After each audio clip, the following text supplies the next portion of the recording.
Isang mapagpalang hapon, ito ang ating weather update ngayong Miyerkules, July 30, 2025.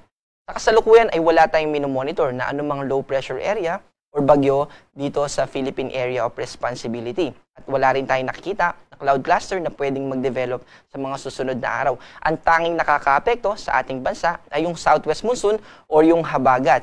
At kung mapapansin natin, mababa yung mga kaulapan or moisture dito sa West Philippine Sea, kaya mas konti yung mga pag-ulan na nararanasan natin kahit na nandyan pa rin yung impluensya ng habagat. Also, kung mapapansin din natin, may mga pabugso-bugsong lakas ng hangin tayo na may experience sa iba't ibang lugar ng ating bansa, lalo na sa western part o kanlurang bahagi ng ating bansa. Yan ay associated din po or kaugnay din dito sa hanging habagat. Pero dito sa northwestern part ng ating bansa, partikular na sa Ilocos Norte, kasama yung Babuyan Islands at Batanes, asahan natin na makakaranas pa rin tayo ng mga pag-ulan at ganoon din naman sa natitirang bahagi ng Northern Luzon. Kasama dyan yung Ilocos Region, Apayao, kasama yung Abra at ganoon din dito sa extreme Northern Luzon.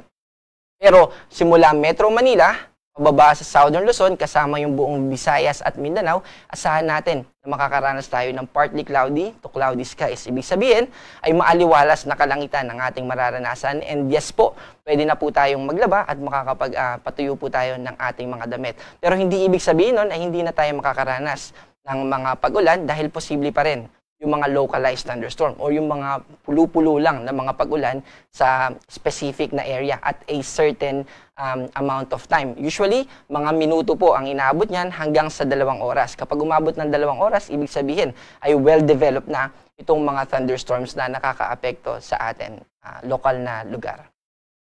Also, tulad nung pinakita natin kanina sa satellite image, ay may mga kaulapan pa rin na pwedeng magdala ng mga pag-ulan, lalo na dito sa northwestern tip ng Luzon. Kaya asahan natin na posible pa rin yung 50 to 100 millimeters na pag-ulan dito sa Ilocos Norte at sa Batanes. Kung mapapansin natin, yung mga nirelease natin na weather advisory noong mga nakaraang araw, marami pa rin probinsya yung posibleng makaranas ng 50 to 100 millimeters.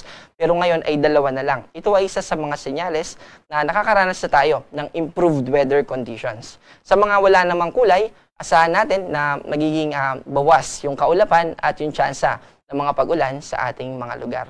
Also, para sa ating forecast bukas, asahan natin na magpapatuloy pa rin na magiging maulap yung western part ng Ilocos Region, kasama din yung Babuyan Islands at yung Batanes. Pero in terms of intensity or lakas ng mga pag-ulan, mas bawas na po yung mararanasan natin as compared ng mga nakaraang araw at linggo. Sa natitirang bahagi ng Luzon, malaking bahagi ng Luzon, ay makakaranas na ng partly cloudy to cloudy skies. Ibig sabihin, bawas na yung mga kaulapan, at mas maliit na yung tsansa ng mga pag-ulan. Agwat ng temperatura dito sa Metro Manila ay 26 to 31, sa Baguio ay 17 to 20, at sa Legazpi naman ay 27 to 33.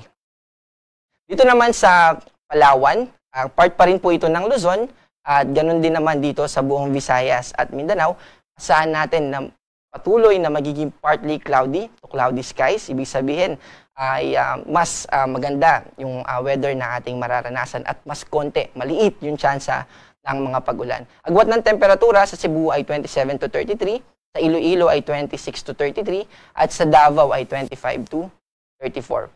Sa kabila ng impluensya ng hanging habagat, ay meron pa rin tayo nakataas na gale warning. Ito ay associated sa taas ng mga alon at posibleng umabot ng 4.5 meters. Higit po yan or mas mataas yan sa first floor ng mga bahay na may second floor or higit pa. At may kataasan po yan, kaya gusto natin paalalahanan yung ating mga kababayan na mag-ingat. Hindi po natin ini-encourage na pumalaot yung mga kababayan natin, lalo na kung maliit yung sasakyang pandagat na ating gagamitin para mangisda o mamangka. At ito po ay sa Batanes, sa Babuyan Islands at sa northern coast ng Ilocos Norte. Kaugnay sa matataas na alon, ay meron pong nangyari na lindol sa Russia. At ito pong mga impormasyon tungkol sa tsunami ay hindi po nanggagaling sa Pag-asa. Ito po ay nanggagaling sa PHIVOLCS or Philippine Institute of Volcanology and Seismology. Sila din po yung nagre-release ng advisory patungkol sa tsunami. Pero gusto rin po natin na inform yung ating mga kababayan na meron tayong nakataas na advisory patungkol sa tsunami. At para sa karagdagang impormasyon, pwede nating bisitahin yung website ng PHIVOLCS. At ito ay sa phivolcs.dost.gov.ph. Pagdating po natin dito, i-click natin itong tsunami. Then, i-click din natin yung advisory. Lalabas yung information patungkol dun sa earthquake at yung advice ng PHIVOLCS. At halimbawa, ay ito, pinapaiwas po natin yung ating mga kababayan na pumunta sa baybayin ng Batanes Group of Islands, Cagayan. Di na po natin iisa-isahin, pero ang gusto po natin iparating ay gusto rin natin na i-inform yung ating mga kababayan sa banta ng tsunami sa mga lugar na inirelease ng PHIVOLCS. Para sa ating 3-day weather outlook o yung inaasahan nating panahon sa susunod na 3 araw, simula Friday hanggang sa weekend, Saturday and Sunday, sa mga piling lugar sa ating bansa.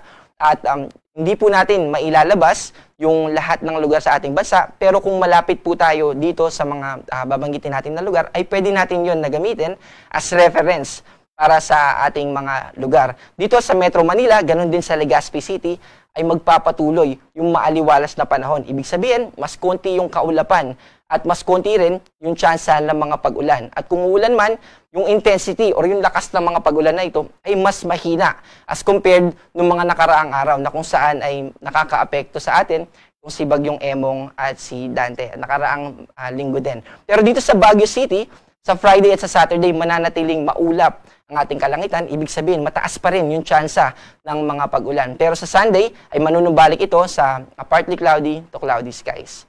Sa buong Kabisayaan, no, at saka ganun din naman dito sa buong Mindanao, asahan natin na magiging maaliwalas din yung ating kalangitan. Ang posible lang na makapagpaulan sa atin ay yung mga localized thunderstorm. At also, gusto rin natin na i-mention, hindi po ibig sabihin na kapag inulan tayo at walang pagkidlat at pagkulog ay hindi na ito thunderstorm.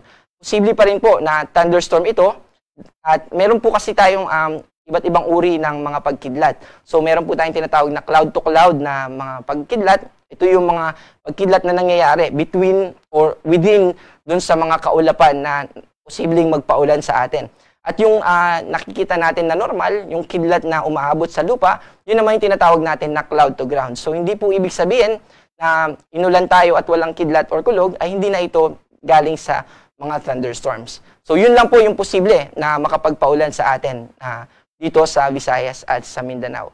At ang ating araw dito sa Kamaynilaan ay lulubog mamayang 6:26 ng hapon at muling sisikat bukas ng 5:39 ng umaga.